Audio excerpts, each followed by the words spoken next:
Digest చేసుకోలేకపోతారు. కొన్ని scenes divert అవుతుంటాయి అనమాట. డైరెక్షన్ విధంగా కొంచెం వీక్ ఉంది. నిజం చెప్పడమంటే డైరెక్షన్ విధంగా కొంచెం వీక్ ఉంది. కానీ అప్పటి అమ్మోరు సినిమా కనెక్ట్ అవుతుంది మన జనరేషన్ కాకుండా చిన్నపిల్లలకి. మనం ఎలా అయితే ఫీల్ అయినామో చిన్నపిల్లలు ఉన్నప్పుడు మనం అమ్మోరు సినిమా ఎంత లైక్ గొప్పగా అనిపించిందో అలా మన లైక్ తమ్ముళ్ళకి కానీ చిన్నపిల్లలకు కానీ అనిపిస్తుంది అనమాట. ఫ్యామిలీ మాత్రం కంపల్సరీ రావాలా. క్లైమాక్స్ మాత్రం చిత్తగొట్టేసిండు. లైక్ మల్లన్న దేవుడు శివుడు వస్తాడు. She completely nailed it. Like స్టార్టింగ్లో కొంచెం డైజెస్ట్ కాదు. లైక్ సినిమా త్రూ అవుట్ ఆమె లేదు. Like second half first half క్లైమాక్స్లో ఉంటుంది. కానీ మొత్తం ఒక షోల్డర్ మేము వచ్చింది విలన్ అదే క్యారెక్టర్ అనమాట. అతనే is like completely nailed it. బీజంతో పాటు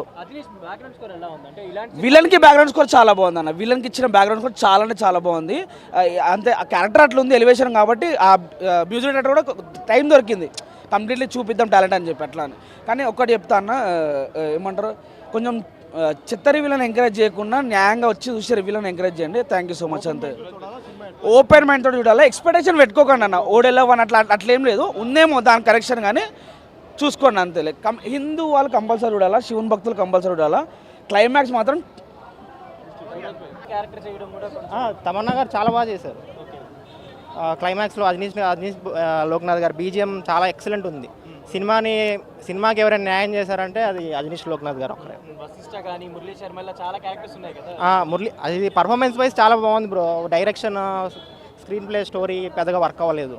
అండ్ ఎక్కడ కూడా ఒక థ్రిల్ ఫ్యాక్టర్ లేదు, క్యూరియాసిటీ లేదు. అంటే నెక్స్ట్ ఏం అవుతుంది అనే ఇది లేదు సినిమాలో.